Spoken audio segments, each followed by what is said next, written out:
Hello, one and all, and welcome to Creative Spark, my YouTube show where I talk to cool people about the cool things that they are doing. With me today is a night woodworker and all-around boss, Knigobi. Hello, Hello. how are you? I'm doing.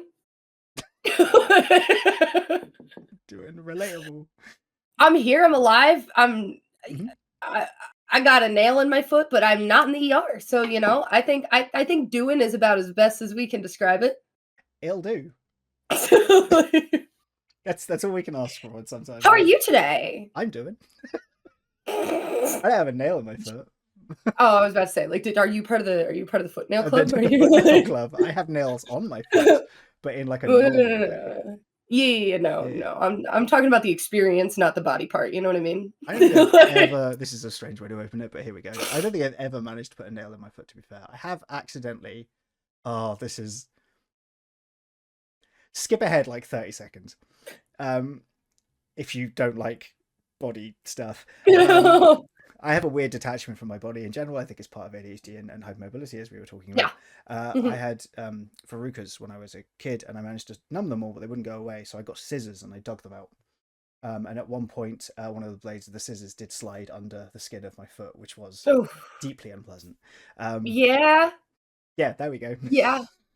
I've gotten 3. This was just the worst one because it almost went all the way through, and that's Cool. that's where we get. Yeah, but we're good. We're good. We're fine. I'm fine. I'm walking on it. Mm-hmm. I got Texas Roadhouse last night afterwards. I would have preferred Cracker Barrel, but they closed early, so You hate to see it. I got steak, you know? What do you it's perfect. It's healed. It's cured. You've Steak slept cured my since my my then, foot. and by tabletop RPG rules, you're fine now. Yeah. Yeah. I definitely totally got a minimum of that many hours of long I'm elf. I'm an You're an elf. elf. That's fine. Confirmed. Elf. I just, Same. like they just I cut the ears off to match normal people. It's fine. It's fine. We That's don't what those gotta. are, presumably at the top of your ears, right? The elf ears. Yeah. Yeah. Macabre, but Yeah. this is this is a wild start. I Right. mean, it's in suit. It's me. Hey, like, When you point two neurodivergent people at each other, sometimes there's just this like weird link where it's just chaos. yeah. Speaking Right. of Link, yo, can I go off on the weirdest tangent real quick? Please go for it. Okay, sweet. This is so look. I need to tell somebody this because I want to do this for a kids' science fair project once, but like the world needs to know this idea because I haven't seen it done yet, and I need somebody to do this and send this to Okay. me. Dear community, if you see this, and one of y'all do this. So there is a type of species of fish that they communicate with little electric Hmm. currents. Tiny. You can't even like see it. But if you put like a little electrometer in the water, you can sense it. And the two different ones are the elephant nose fish and the baby whale fish. They are both a part of the same species. They are they're Mormidaes. They're considered the most intelligent freshwater species of fish. So I really want to have 2 fish tanks and raise them separately and watch the electrometers to study them and then put a little copper wire between them to see if it changes. And then it'll be the first ever fish telephone. Hmm. That's like basically us right now. Yeah. Is ADHD fish in Fish separate tanks telephone. being put in front of each other.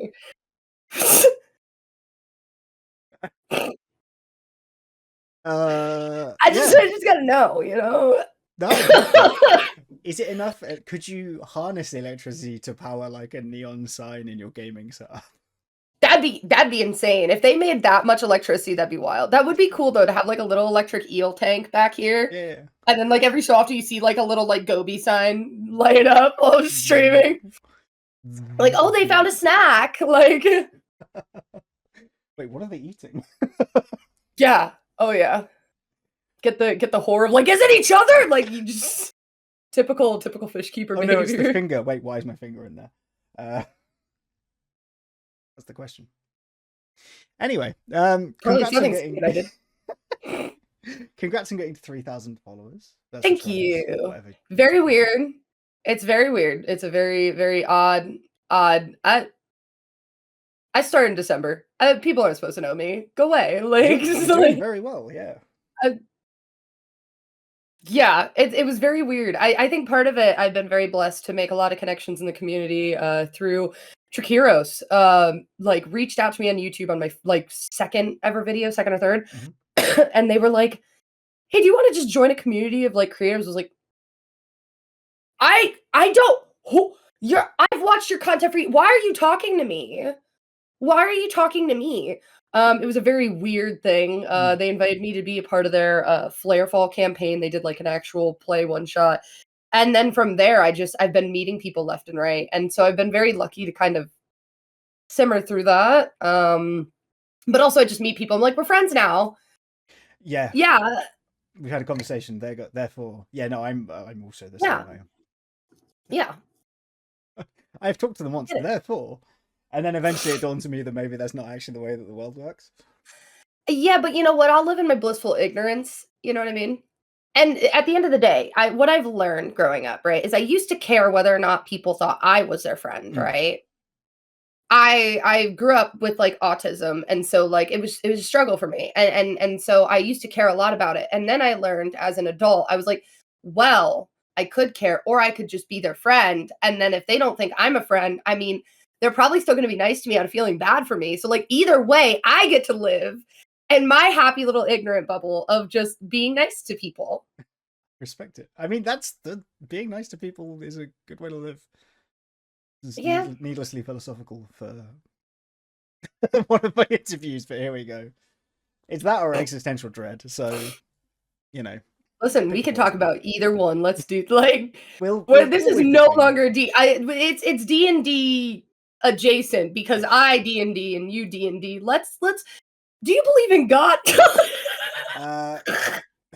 No. And history. I'm not going into that.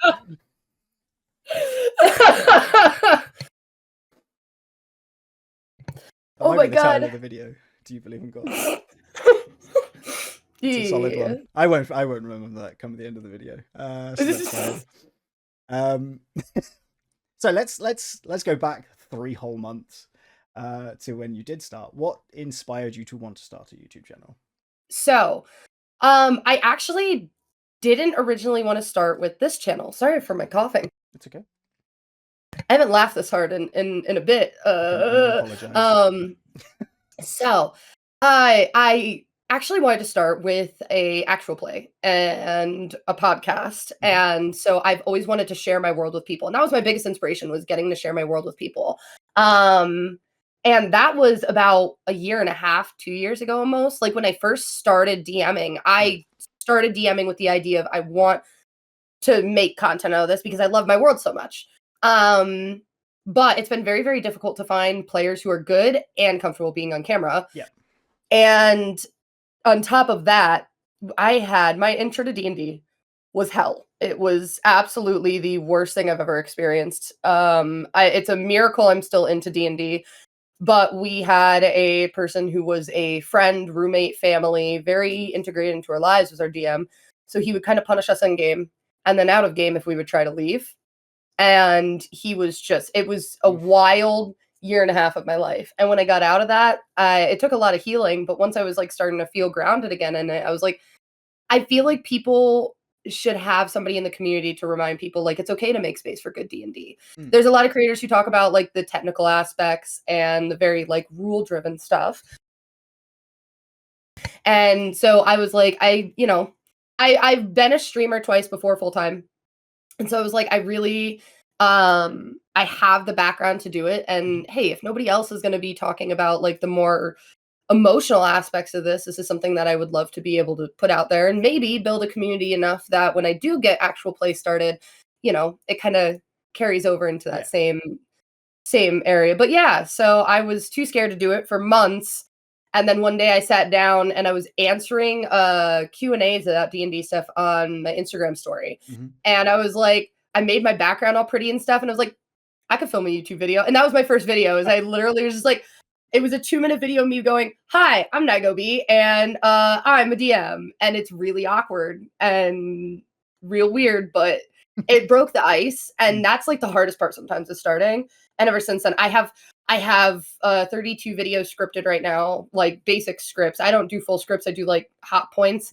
I have a list of over 55 videos that I want to get recorded this year.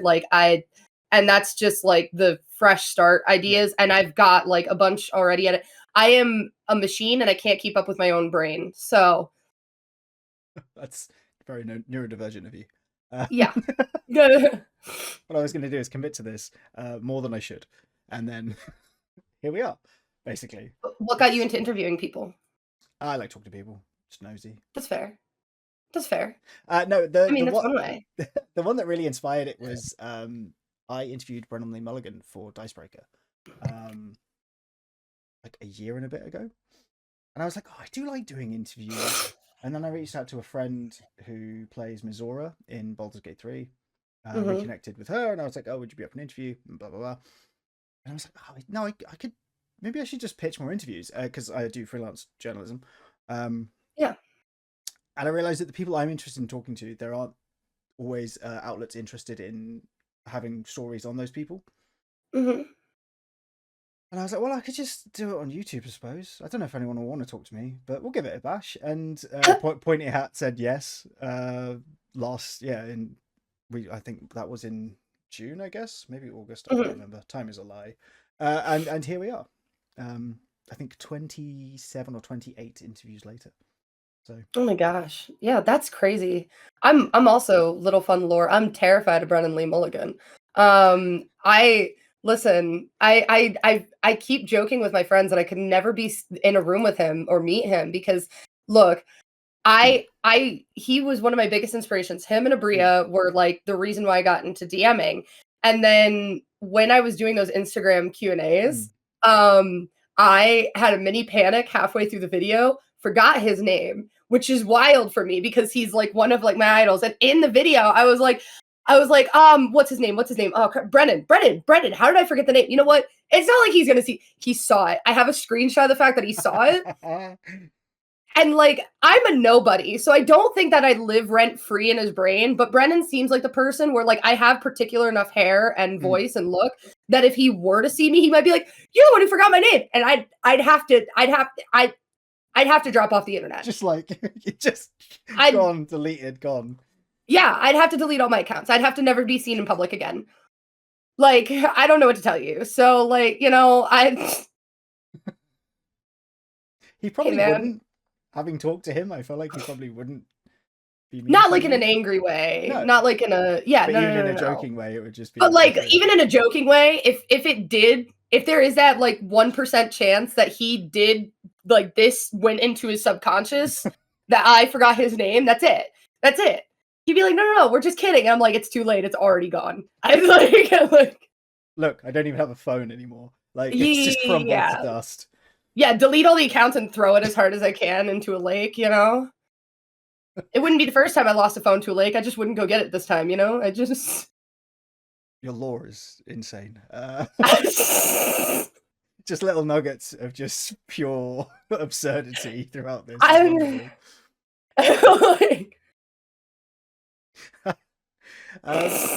How did you land on Knigobi as the name? Was that your streaming name previously, or? No, it was not my streaming name previously. It's real easy. It's my favorite fish. My favorite fish is the Knigobi. Right. Like knight in shining armor, and then Gobi, and I love them so much. So I just smushed their names together into Knigobi. Yeah. Oh yeah. But it's also it's a cute name. I feel like everybody always like some of my other stuff where I've been branded before has been like it wasn't really me kind of thing, and like people are like it's a cool name, but everybody's like no, you're Gobi. You're Gobi. You're about as Gobi as a Gobi gets, and I'm like, thank you. You found it. You did it. I think that's all anyone can ask for as a creator. Is to find a name that fits properly. So yeah. Yeah, and that was a real big struggle for me for a long time because I had this one name for the longest time. And then I had another artist take it and they were making furry art. Right. And some of it was X-rated. Right. And so people would start coming to my streams asking me to do that. And I was like, you're mistaken. And I got very tired of because mad respect. But you know, it's It's not what, Don't push that stuff on others. Don't go to somebody's Discord and be like, "Can you do something like this?" And I'm like, it's not what we do here. yeah. Like I can both respect it and know it's out there and be like, I'll be your friend, and also not want to see what's on your folders in your computer. You know what I mean? Never open Chrome in front of me. Correct. Yeah. You know what I mean? Yeah, you get it. Very fair. It's a live and let live, but like, please let me live without that. Yeah, I think that's fair. Yeah. And then after that, I struggled to find anything that felt me until Knigobi. So very cool. yeah. How do you decide on the video topics that you're going to cover, especially with such a massive front log? Yeah. So it's tricky. A lot of it is resources. So a lot of videos ideas that I have, like right now, I'm working on casting for a video actually locally, trying to find people who, even if they're not down to do an actual play, for a night of, it's a video on having dinner with your players. Mm-hmm. In character the whole night, like a home cooked meal with your players. Right. But I feel like some of that is being able to see how that works. So I can't make that video right now as much as I want to do that yesterday. But some things just, they just kind of tickle my brain. I get really excited.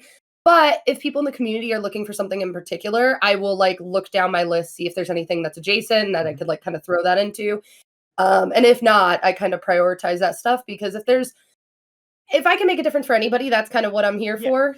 Yeah. And if I have a guaranteed person who will get something out of it, one whole person. That's one whole view. One whole person. And that's all I want to do is make a difference. If I can make somebody smile or help them learn for their table, that's it. That's what I've gotten out of it. I respect it. Do you feel like you're mostly a tips channel in like the traditional D&D sense, or do you feel like you're something slightly different? I would say that it's slightly different. Not like in a, oh, I'm special kind of way, as much as I hear it all the time too from people who come to my channel, because I talk a lot more on the emotional and philosophical things of D&D, less of the, hey, at your table, these are the things that you should be following, and more of the self-care and how to manage more tricky situations like player character death. Yeah. Like right now, my video that's coming out this Wednesday is how to wabi-sabi your games. And wabi-sabi is it's like the art of life. Like, whereas feng shui is the art of the flow of energy in your space, wabi-sabi is the art of your internal energy and how to kind of cultivate that. And so it's talking about the philosophies of that and how to apply that to your games to be a better DM and a better player. So it's a lot more of that kind of stuff, and talking about my experiences as a DM. Because I don't want to put myself necessarily into the 4D community when it comes to gaming, but we do take it. You know, I have my lighter tables. We have our fun. I have a meat grinder hunting game, but my main table, like my mainstay, we play bi-weekly. They are very into it. I'm very lucky to have good players, but that is where a lot of my focus is on, is how to cultivate a table like that, because that can change not just that can change not just your characters, but that can change the people and the players. Yeah, and I think if you can grow from D&D, that's one of the most beautiful things. So, yeah, makes perfect sense. Outside of the eating with your PCs video, are there any video topics that you're like really keen to do that you haven't had a chance to do yet? Ooh, well, one is how I got introduced into D&D. I have that full story coming, but I'm doing animations. I have people doing voice acting for it, including Dadi from Mystic Arts, who I know you're familiar with. Yeah. So and also Delver as well. So I've got some other voices in the community for the stuff, but I'm doing all the animations myself because I'm an artist. That's my income. Yeah. And so that's taken me stupid long. The script itself, without the animations and editing, is over an hour long, and trying to get that down at all has been a nightmare. But Immersion is another one. I was supposed to start filming it this winter. I don't know if I'm going to start filming it till next winter. Okay. Because my first video, I want to do it out on the actual ice. I live in the mountains. Right. And I think it'd be really cool to film my first one out on a frozen lake.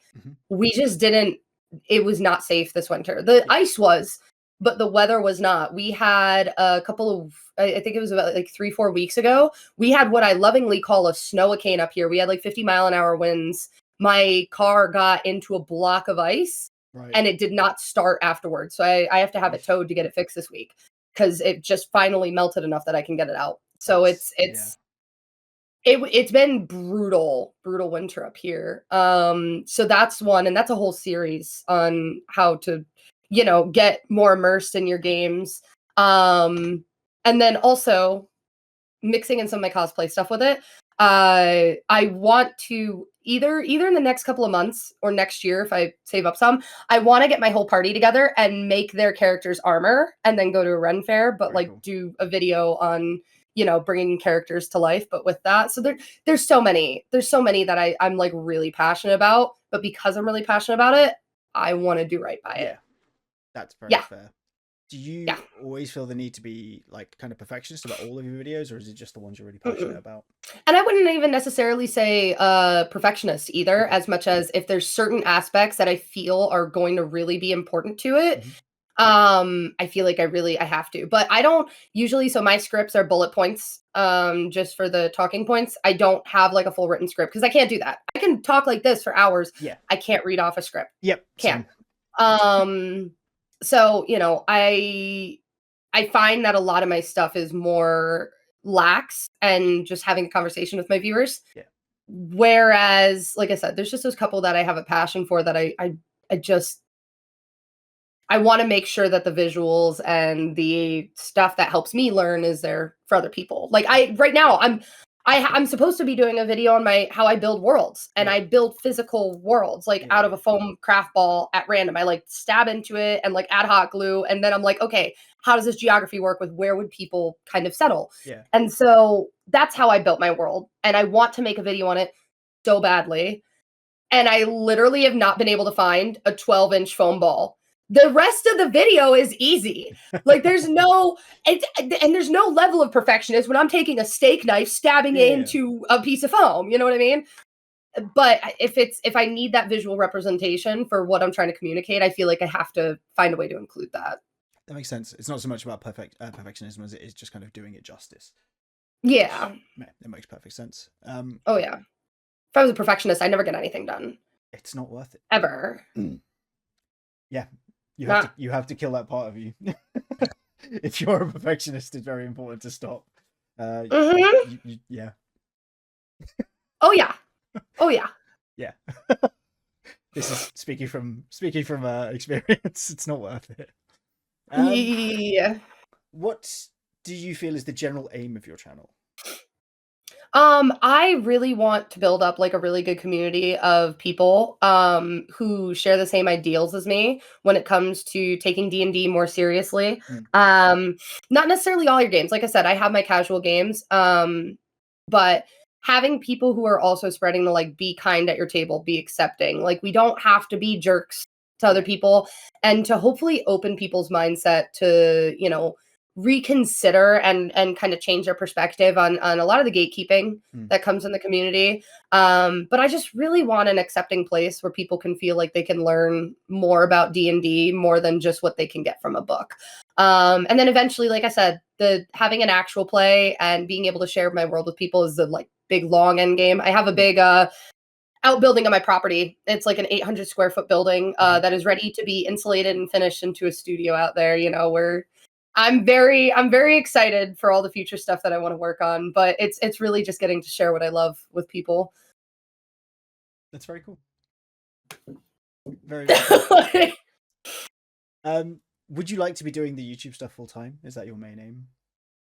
Yeah, for the most part, I am presently. I am mostly, so when my health crashed a couple of years ago, so I worked really big in marketing and then in healthcare. I was a frontliner during COVID, and before that I was working for country clubs and funeral homes doing like big marketing and being directors of places. And I saved up a lot because even when I was making that kind of money, I've never been the one to like, I don't wear designer things. I get mostly thrifted stuff. I build my own stuff if I need something. I don't go to concerts. I don't like go out a lot. So I had a wicked amount of savings when my health crashed. So It's been a handful of years now that I've been kind of living off of savings, and then a tidbit of I have inheritance my dad set up for me. He passed when I was 21. Okay. But I didn't get like a lump sum of cash. I just get like enough to make sure I get food every week, you I know, mean, like that's a great way it's of not a doing it. lot, but you Yeah. know, it's tough sometimes, but with my health, 9 to 5s don't work for me. So I do a lot of like freelance work here and there. So YouTube is the closest to a full-time Okay. thing that I have right now. Makes So sense. yeah, So it's good. yeah. Do you think that it's gone so well for you because you're treating it like a full-time job then? I would say honestly, I don't really super think so. Okay. Because even with the streaming when I was treating it full time, and I have some friends who have tried YouTube as their full-time thing, like when they were going from college into career just Mhm. before college too. Um, I have had a lot of people who have done that and they took it very seriously and it still didn't work out. I think for me, like I don't want to say that part of it is like, oh, I'm a girl in the community, because if anything, that's gotten me a lot of hate. Mm. The comments that I have to remove from my page are like egregious at best. Um, and so I think that part of it might be that some people are happy to see a more diverse voice in the community, Yeah. but I think a lot of it genuinely is one, my background in marketing. So I do kind of know how to run certain things like that. Yeah. And having built up stream, I talk pretty well usually with a lot of things. So my videos, even if I'm a little discombobulated in my mind, Yeah. it still makes sense to a lot of people. So I feel like I already came out the bat with like a quality that you don't normally see Yeah. from a beginner, as well as I think that it's just that I'm touching on not necessarily topics that haven't been touched on before, but I'm addressing things in a different manner than is the norm. And I think that that's definitely lent itself well to me. I do my guides, like little guides for stuff and things Mhm. like that I cover, where I then, if you go to my Discord, I have these physical guides for people to use in their games. So I try to only talk about things that I'm not rehashing what Mm. other people have said before. And I think that that's probably been the best part of my success, more of the full-time part. I got COVID and pneumonia. And I got a Yeah. cold, then COVID, then pneumonia right out the bat. And that was pretty brutal. And so I definitely fell behind on how much I wanted. And Mm. even still I was doing okay. Yeah. So I definitely think it's tricky. It's something works different for everybody, but that's Yeah. that's that's what I think it is, at least, but I could be wrong. It could just be that I put stupid amounts of hours into it, and networking and talking to people, and being a part of the community, and also trying to help people wherever I can and Yeah. support the community. Um, so who knows? Maybe it's just I'm just positive energy, reverse karma. I don't know. Good I vibes. good vibes. Yeah. Good vibes are always worth having. Let's move away from the channel specifically and into you generally. You have autism. You're fairly open about your autism. Do you feel as though that impacts the way that you're perceived on D&D Tube, or do you think it's something Oh, that's absolutely. Absolutely. I either have people who are really grateful to see somebody who is like them. Mhm. But I have definitely gotten a lot of people. My best example, I was literally just talking about this last night with a future father-in-law, because he was asking me the same exact question at dinner. And I had somebody literally reach out on Instagram Mm. saying, if you think you're autistic, you need to actually go look into a diagnosis, because you're taking resources from people because you're not autistic, and you need to like talk to a professional about why you think you are, kind of thing. And I'm like, Oh. okay, first off, I'm very open about the fact that I've had multiple Mm. diagnoses. Like but I think that a lot of people see that I'm this put together, Yeah. and they don't associate me with what they think autism is supposed Yeah. to look like. And the hardest part for me is, I I struggle with it every day. You wouldn't know sitting down with me like this. You wouldn't. But there's little things like I have all these little fidget toys all over my desk that I constantly have to have in my hand. Oh, I've got some really good ones. Oh, I've got this Yeah. Vampire Survivors one. It's just a thing of garlic, Yeah. right? I've been more and more open about it. Look, listen, there's some of you out here who are going to bully me for this, and I'm so sorry. I have this stupid piece of tape that has a piece of my childhood blanket in it that I Right. have to have on me at all times. If I don't have it, I full autistic meltdown. Yeah. You wouldn't know that I have these things. Like, it's stupid. I know it's stupid, and it's not something you can just get over, but a lot of the times it's a sensory thing. I don't struggle as much with the outward social stuff. I was bullied really, really bad, and I had to go into survival mode, mask. I understand people very well. I don't always understand how to communicate my own stuff very well, but I can pick out people very easily, very easy read on things. But it's I struggle with the sensory stuff on a level that's I own 8 of these in different colors because once I found it was like a safe thing to wear that doesn't bother me. My pants that I'm wearing, I own like 4 different pairs. Like I have to have safe stuff. But there's sometimes where like if my hair feels wrong and I can't get off, I'm like, I have to like gel it back and go to sleep. We're done for the day. And it's debilitating when it's things like, oh, my tongue feels wrong. What am I supposed to do with that? I struggled really bad with self-harm when I was young. Not out of, like not the typical like, oh, I deserve this or anything like that, or a lot of emotions with that. But like if I couldn't get one thing to stop feeling bad, I'd start like hurting myself elsewhere just to get rid of the wrong feeling. And so a lot of people don't see that stuff. My partner is the biggest person to get like the most upset faster than even me when people online are like, you're not autistic. He's like, yo, listen, I've lived with her for a couple of weeks. I'm telling you, it's bad. Like, he's also just the biggest person. He's just a unit, dude. He's just a unit. I wish he was here. It's like startling. You can fit 3 of me in him, and I love him. Sorry. Does he keep one of his legs behind you, like poking out the back of the window or something? I've told him before. I'm pretty sure you could just like fit my like head inside your like arm. Just put it inside your arm. He doesn't look like a real person. I say that with all the love in the world because he's the most handsome thing in the world to me. I am such a simp for my partner, but my God, he's a unit. Like, they scaled him up. Like, I feel like you can measure a house by saying it's 6 Nikos across. You know what I mean? Like, I don't. But yeah. So it's definitely. I think that it definitely affects deeply how I'm perceived, and so I try to be very open about it because I want people to be more aware of autism looks different to everybody. Yeah. Moreover, a lot of people think that my autism, I don't struggle with it as much because you don't see it. Yeah. So some people have compared autism to like, oh, it's a smaller issue or bigger. I like to think of autism like going to the grocery store and filling your cart. And some people think it's, oh, you have the small cart versus the big cart. No. You have the same cart. Yeah. You're just filling it with different stuff. Yeah. It's just different stuff.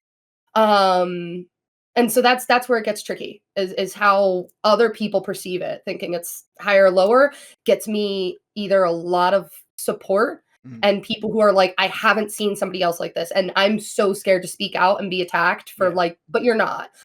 And then the other part of the community who is, you're not, you need to go get help. And I'm like, I do. Like, I have. Like, that's why I know I have. Yes. Like, I need to like have a badge in my videos that says, hi, I'm diagnosed. Like 3 times diagnosed, world champion. Like, yeah. Do you find the community in general, I know you've got, I interview a lot of people, and there's a clear division between male presenting people and female presenting people, funnily enough. But do you feel as though the community is mostly positive?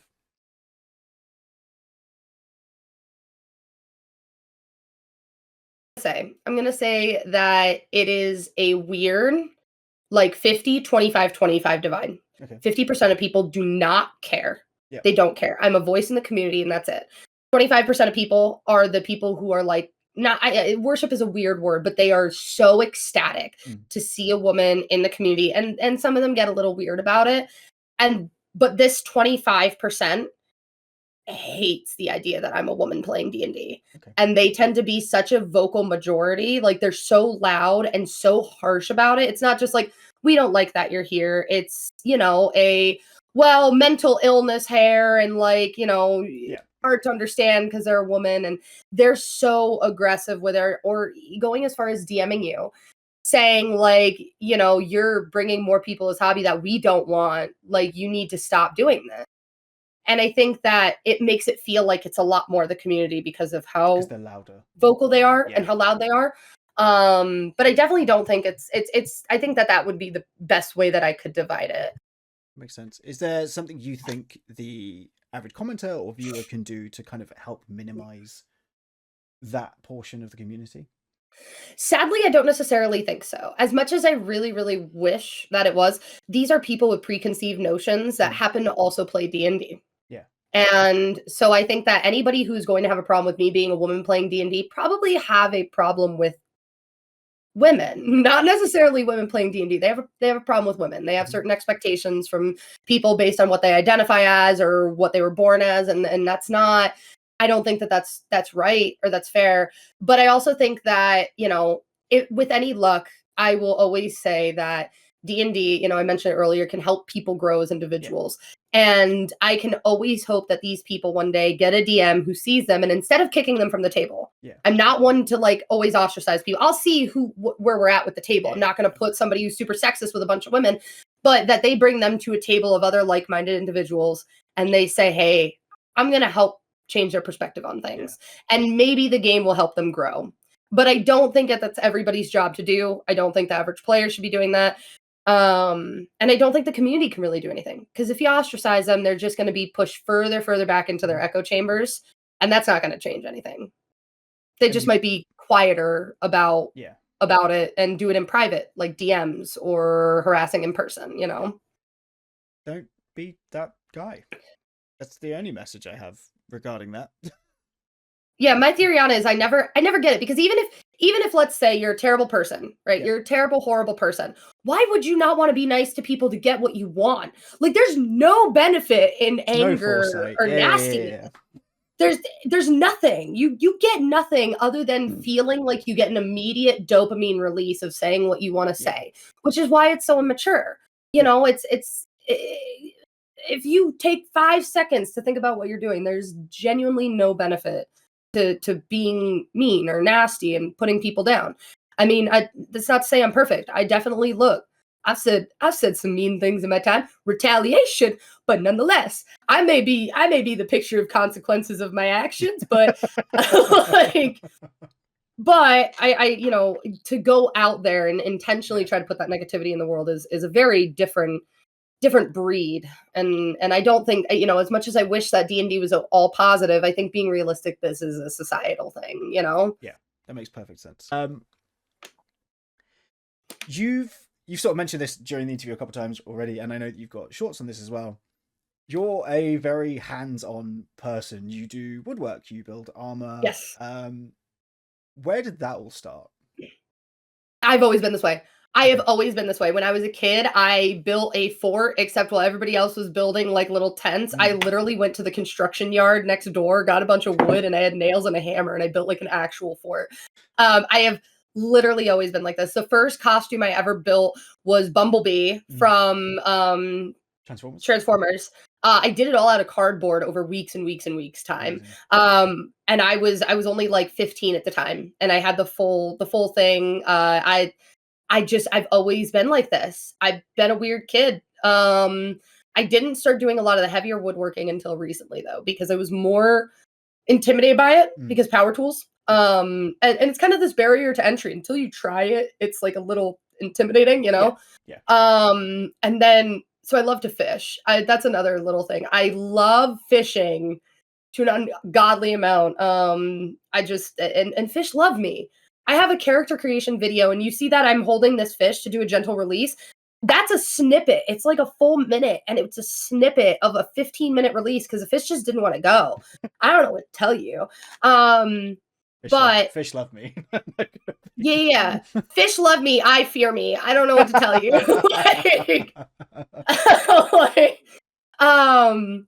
But yeah, so I absolutely love fishing, and I saw this stupid TikTok of these people who made a 2-story boat out of pallets. And I was like, okay, if they can do a 2-story, I can do a 1-story.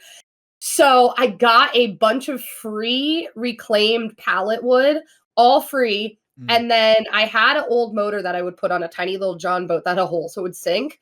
and I would just have to make it back before it got too low. You know what I mean? Yeah. And so, yeah. So, and then I got dock floats, like for like a big professional dock floats. I traded a guy for them, 12-pack of Corona for some dock floats.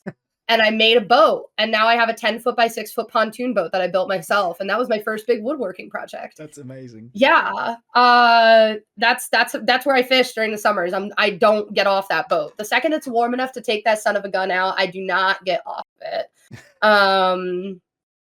Yeah, I Very cool.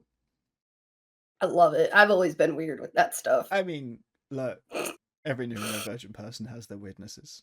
Yeah, but most of the house stuff is just because, like, look, I'm gonna be honest with you. If I could pay somebody to do it, I would.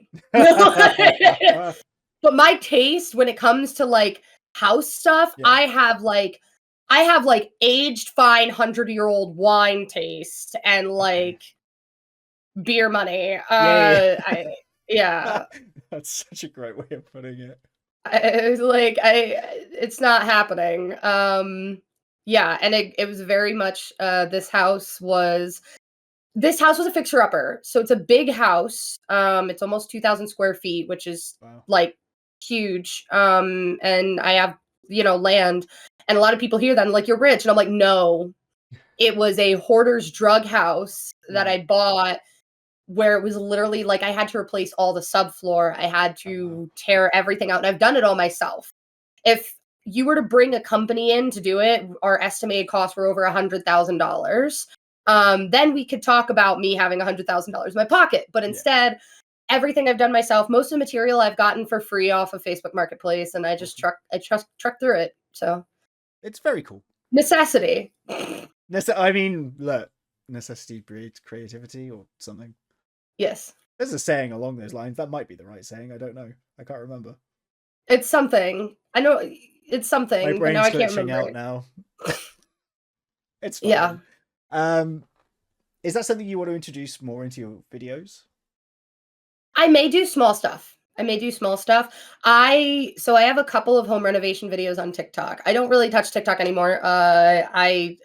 When they did the big purge, I deleted it, realized I couldn't re-download it, but then those 2 weeks without it were like the best 2 weeks of my productivity life, and I never re-downloaded it. I just didn't. And TikTok never transferred over. My biggest following is on TikTok, and only a handful of people. I think the only person who I even know who transferred over is a user called Slate Senpai, and he just has followed all my content. Other than Slate, I don't. Shout out to Slate.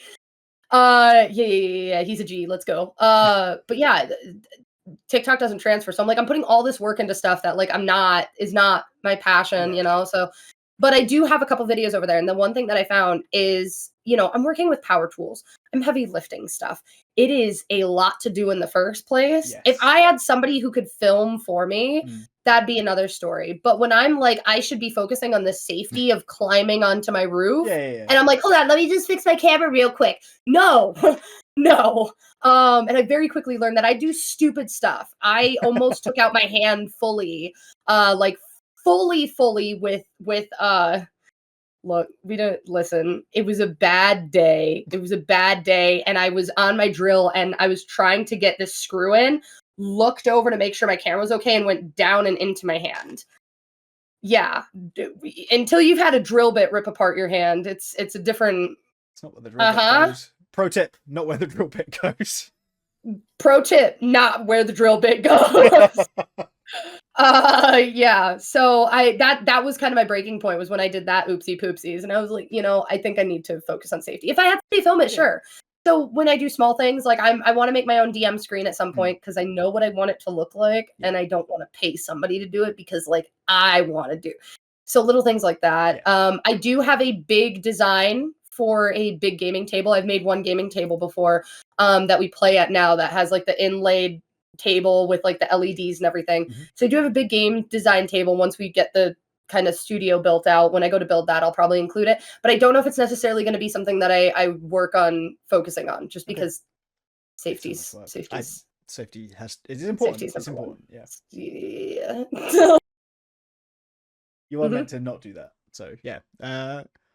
Wonderful. Right. I think that's plenty for this particular chat. So Yeah. I'm going to say thank you so much for coming on. Is there anything that you want to plug? Obviously, I will link to the channel. So yeah, there's a channel, and then me and my partner as well. He goes by Y2 Nickel. So both of us, we stream on Twitch regularly, which a lot of people don't realize because we do our gaming stuff over there. Right. So D&D YouTube, and then VTubing over on Twitch. And that's been kind of our big thing. We're both affiliates, so we've been trying to build up all of our emotes and stuff. But yeah, there's that. And honestly, the Discord, that's been, I've loved having the Discord community. They can find it on my page, as well as most of my videos, link it in the description.